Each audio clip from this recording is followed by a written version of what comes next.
তো গাইস দেখতেই পাচ্ছেন আমার বর কালকে ছুটি থেকে এসেই অসুস্থ হয়ে পড়ে গেছে, শুয়ে আছে আজকে সারাটা দিন।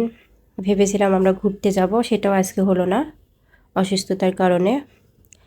আমিও অসুস্থ, ও অসুস্থ, মানে আমরা যখন অসুস্থ হই দুইজন একসাথেই হয়ে যায়। এত মিল আমাদের দুইজনের মানে মাঝখানে যে অসুস্থ হলে আমিও অসুস্থ হই, আমার বড় অসুস্থ হয়ে যায়। আমার বর তো অনেক দিন পর পর ছুটিতে আসে, তো এইবার হচ্ছে 5 দিনের ছুটিতে আছে। তো যাই হোক, ও আমার বাড়িতে 4 দিন থাকবে আর ওর বাড়িতে 1 দিন থাকবে, এই মিলে সর্বমোট 5 দিন। তো আমার বাড়িতে আসার আগের থেকেই বলছিল যে একটু সর্দি সর্দি ভাব, এদিকে আমার বাড়িতে এসে একেবারে সর্দি জ্বর আরও আটে গেছে। আর আমারও হচ্ছে এদিকে সর্দি লেগেছে। আমার যাই হোক জ্বরটা আসেনি, সর্দি, নাক মুখটা কেমন ছ্যানছ্যান করতেছে। তো যাই হোক, আমরা ভেবেছিলাম যে এবারও ছুটিতে আসলে একটু ঘুরতে যাব, যেহেতু অনেক দিন ঘোরাঘুরি করা হয় না, বাচ্চাকে নিয়ে একটু ঘুরবো। তো এর মধ্যে ওর অসুস্থতা একদিকে ছাড়ছে না, আর বৃষ্টিটাও মানে রোজ রোজ হচ্ছে আমার এখানে, কেন জানি মানে একটু ঘুরতে যাব এই ঘোরারও মানে সুযোগটা হচ্ছে না। তো ওই অসুস্থতাটা দেখে খুব খারাপ লাগছে। জ্বর আছে অনেকটা, 102 ডিগ্রি জ্বর। তো আমি হচ্ছে ওর জ্বর ছাড়ানোর জন্য হচ্ছে মাথায় হচ্ছে জলপট্টি দিয়ে দিচ্ছি।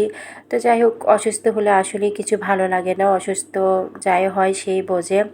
আর অসুস্থতা নাকি আল্লাহর নিয়ামত। তো যাই হোক, জানি না আমাদের আল্লাহ কী পরীক্ষা নেয় যখন মানে অসুস্থ হই, দুইজন একসাথে অসুস্থ হয়ে যায়। তো যাই হোক, আমরা হচ্ছে আবার আল্লাহ দিলে সুস্থ হয়ে যাব।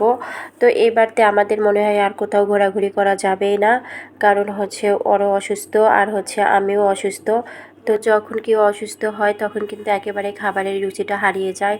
আমার বড় তেমন মানে খাওয়া দাওয়া করতে পারছে না। তো ওর জন্য আমি হচ্ছে একটু সামান্য কিছু ফল নিয়ে আসলাম। এর আগেও হচ্ছে খাওয়াইছিলাম ফল। জ্বরের সময় কিন্তু ফল খেতে একটু বেশি ভালো লাগে। তো যাই হোক, ও বারবার খেতেই চাচ্ছিল না, বলছে তুমি খাও তুমি খাও। তা আমিও খাচ্ছিলাম, ওকেও খাওয়াচ্ছিলাম। এইভাবেই হচ্ছে আমরা দুইজনে ফল খাচ্ছিলাম আর বিভিন্ন রকমের গল্প করছিলাম।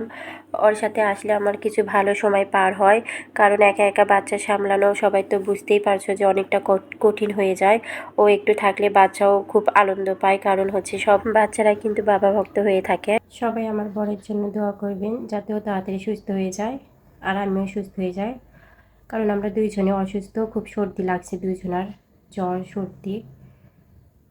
তো সবাই ভালো থাকবেন, আল্লাহ হাফিজ।